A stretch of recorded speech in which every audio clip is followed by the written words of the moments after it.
نبی کریم رؤوف رحیم علیہ تحیت و تسلیم جب تک مکۃ المکرمہ میں تشریف فرما تھے تو آپ اپنی زلفوں کو سنوارا کرتے تھے. دیکھیں بال ہمارے بھی ہے تمہارے بھی ہے. ہم روزانہ بالوں کو دھوتے ہیں, سنوارتے ہیں, کنگھا کرتے ہیں. کچھ لوگ شیمپو لگاتے ہیں, کچھ لوگ جیل لگاتے ہیں, کچھ لوگ تیل لگاتے ہیں اپنے بالوں کو سنوارنے کے لیے. تو نبی کریم صلی اللہ تعالی وسلم جب تک مکۃ المکرمہ میں تشریف فرما ہوئے, آپ کی یہ عادت کریمہ تھی کہ آپ کنگھی سے اپنے بالوں کو اس طرح سنوارتے کہ پورے بالوں کو آپ پیچھے کی طرف پلٹ دیتے. پورے بالوں کو آپ پیچھے کی جانب پلٹ دیتے, اور پیچھے کی جانب اتنا پلٹ دیتے کہ یہ بال مقدس آپ کے جو تھے یہ کم سے کم کان کی لو تک ہوتے اور زیادہ سے زیادہ شانے تک ہوتے, کاندھے تک ہوتے. اسی لیے فقہاء کرام فرماتے ہیں کہ زلفوں کا رکھنا جو سنت ہے وہ کاندھے تک رکھنا سنت ہے. کاندھے سے نیچے اگر کسی نے بال کیے تو وہ حرام میں شمار ہو جائے گا. آج کل بعض جگہ کوئی مرشد بنتا ہے, کوئی بابا گیری کی دکان کھول دیتا ہے تو وہ اپنے بالوں کو اتنا لمبا کر دیتا ہے کہ کبھی کبھی سادھوؤں کی طرح جٹائیں باندھنے لگ جاتا ہے, کبھی کبھی وہ بالوں کو داڑھی میں ملا دیتا ہے, کبھی کبھی چوٹی باندھ دیتا ہے, اور کبھی کبھی وہ جوڑا باندھ کر عورتوں کی طرح سر پہ ایک جوڑا باندھ دیتا ہے. حالانکہ سنت کیا ہے؟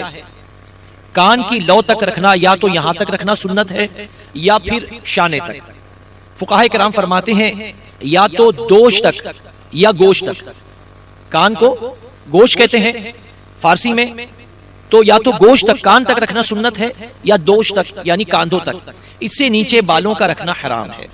تو نبی کریم صلی اللہ تعالی وسلم جب تک مکۃ المکرمہ میں تشریف فرما ہوئے, آپ نے اپنے بالوں کو یوں ہی سنوارا اور پیچھے کی جانب آپ کے بال مڑ جایا کرتے. لیکن جب نبی کریم صلی اللہ تعالی وسلم نے ہجرت فرمائی اور ہجرت فرما کر آپ جب مدینہ منورہ میں تشریف لائے تو آپ کی نگاہوں نے دیکھا کہ یہودی بھی اسی طرح اپنے بال بناتے ہیں. یہودی بھی اسی طرح کنگھا کرتے ہیں, اپنے بال بناتے ہیں کہ بالوں کو پوری طرح پیچھے موڑ لیتے ہیں. اب نبی کریم صلی اللہ تعالی وسلم نے دیکھا کہ میں جس طرح بال بناتا ہوں مدینہ منورہ کے یہودی بھی اسی طرح بال بناتے ہیں, تو یہودیوں کی مخالفت کرنے کا حضور نے لمحہ لمحہ ہم کو حکم دیا. تو اب نبی کریم صلی اللہ تعالی وسلم نے مدینہ منورہ میں آنے کے بعد اپنے بیچ کی مانگ نکالنا شروع کیا اور بالوں کو 2 حصوں میں تقسیم کیا, اور اس طرح بالوں کو تقسیم فرمایا اور کان تک رکھنا یہ سنت قرار دیا اور دوش تک کاندھے تک رکھنا یہ سنت قرار دیا. اس طرح میرے آقا صلی اللہ تعالی وسلم نے یہودیوں کی مشابہت سے بچنے کی ہمیں نصیحت فرمائی, تاکید فرمائی. تو بالوں کا سنوارنا اس انداز میں نبی کریم صلی اللہ تعالی وسلم کی سنت کریمہ ہے. تو آقا دو جہاں صلی اللہ تعالی وسلم نے بالوں کے سنوارنے میں بھی یہودیوں کی مخالفت فرمائی ہے. اور احادیث مبارکہ میں دیگر بہت سی روایتیں آئی ہیں کہ کسی نے کہیں کہ چھوٹے بال کر دیے, کہیں بڑے چھوڑ دیے, تو حضور نے فرمایا یا تو سب بڑے رکھو یا سب چھوٹے کر دو. لیکن آج کل ہمارے یہاں فیشن چلا ہے کہ یہاں سے بال کاٹ دیے, یہاں سے بال کاٹ دیے اور بیچ میں سے ایک پٹا رکھ دیا, یا پھر بنارس کے برہمنوں کی طرح ایک چوٹا بنا دیا اور سارا سر مونڈ دیا, ایک حصہ رہ گیا. اور اللہ کی پناہ آج کل تو ایسا فیشن بھی آ گیا کہ سر پر بالوں کو قطر کے تصویر بنانے لگے ہیں.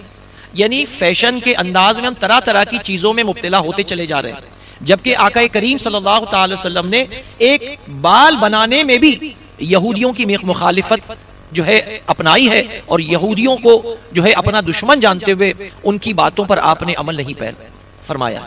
لیکن آج امت کو کیا ہو گیا؟ امت ہر حال میں اسلامی شعار کو چھوڑ کر غیروں کے شعار کو اپنانا شروع کر دیتے ہیں.